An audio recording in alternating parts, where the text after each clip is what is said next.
Hi everyone, it's yogurt making day and I'm going to show you how I make yogurt in my Instant Pot.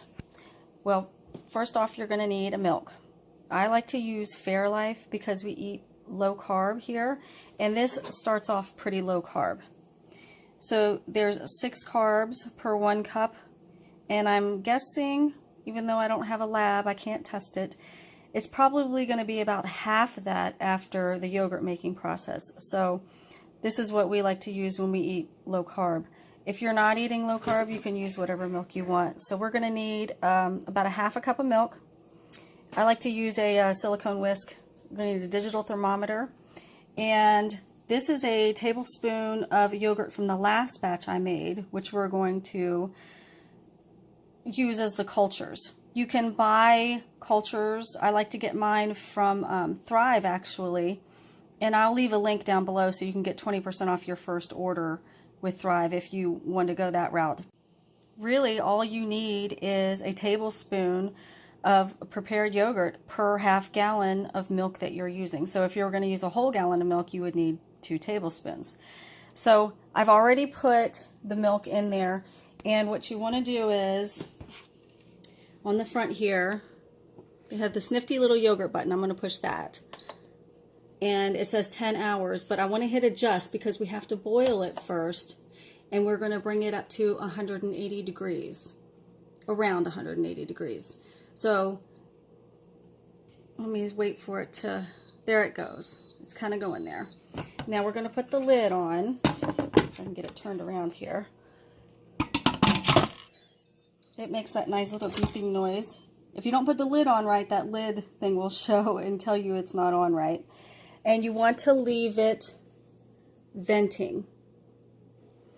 So for right now, we're just going to let it boil, and I'm going to come back in a few minutes and we'll check the temperature. Okay, the boiling process is done, and it says yogurt on here. So we're going to open it up.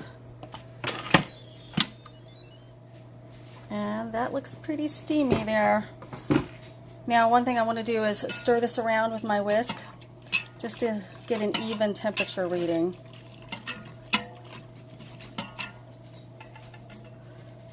Got that little bit of a skin there. Okay, so let me get my thermometer and we'll see. Hopefully it is not gone over 180. Okay, so let's get this down in here and see what we got.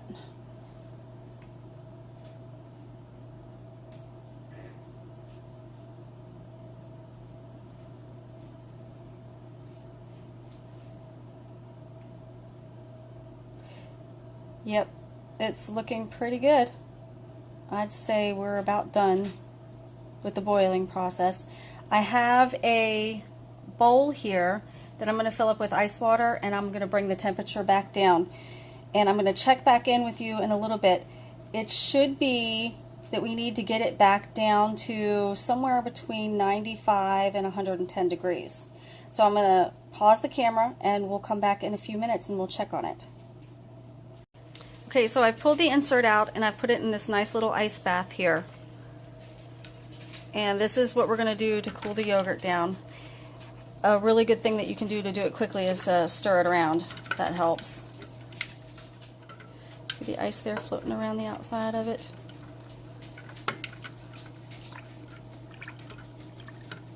This definitely likes to move around in here. Okay.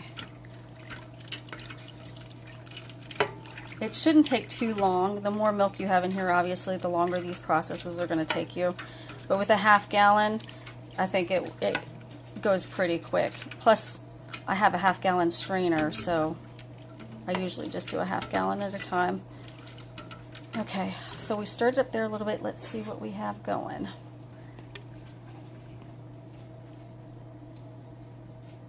It's probably still way too hot. Yeah, we're going to give it a few more minutes of ice bath time. So I'm going to pause it and we'll come back and check again in a few. Okay, I think we're getting close here. Let's see what we got.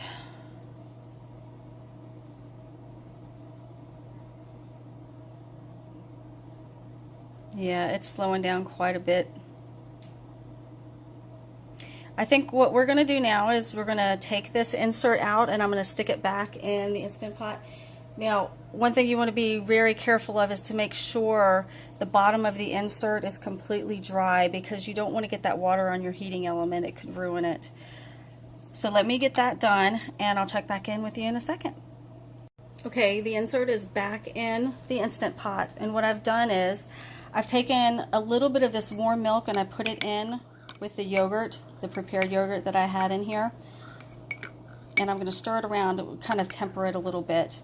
Plus it makes it easier to incorporate it in the big tub of milk we have over there. You don't want to have it clumped in one little area. So get that all mixed in a little bit there. And we're just going to pour it all into the big pot over here and stir it up. Still a little clumpy, isn't it?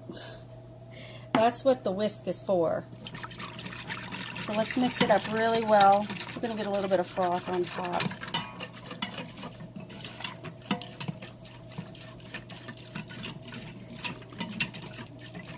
Alright, I think that's good.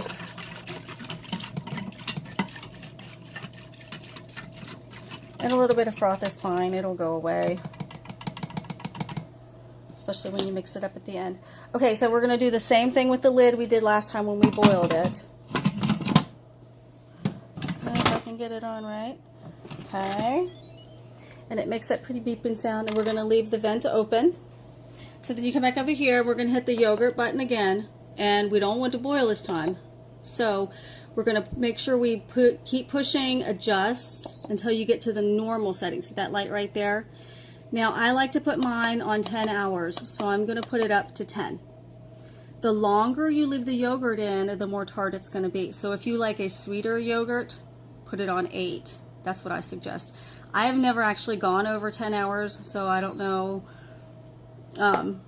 what to tell you about that. But we like a kind of a pretty tart yogurt, so 10 hours is the best for us, I think.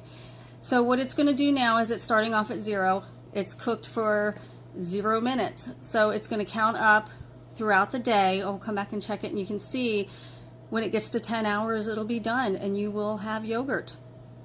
So I will come back and check in maybe once during the day to show you what the timer is going to look like. And then, of course, at the end, and I'll show you how we strain it too. I'll check back in a little bit. Okay, so we're about halfway through. Been cooking for a little over 5 hours. Got about 5 hours to go. We'll check back in. Okay, it's been 10 hours and it will say yogurt on the front when it's done.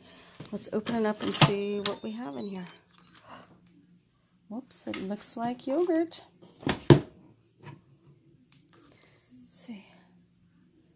See how thick that is?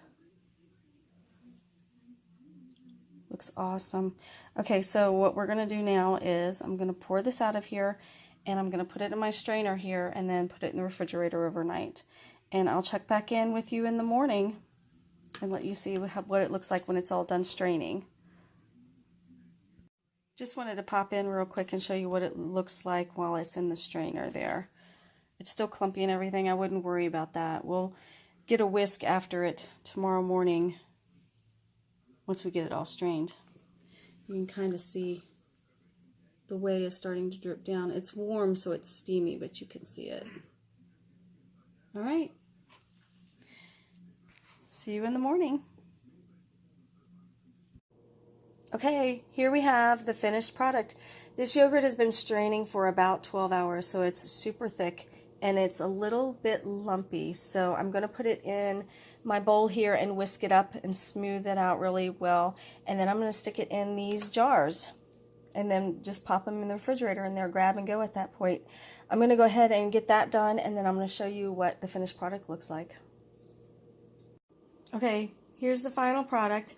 I'm going to pop some lids on these and stick them in the refrigerator so they're grab and go. And here's what I'm having for breakfast this morning. I went ahead and put some of my homemade keto granola on top, make it sweet and crunchy. And there you go. Super easy with the Instant Pot. You guys should give it a go. I think you'll enjoy it.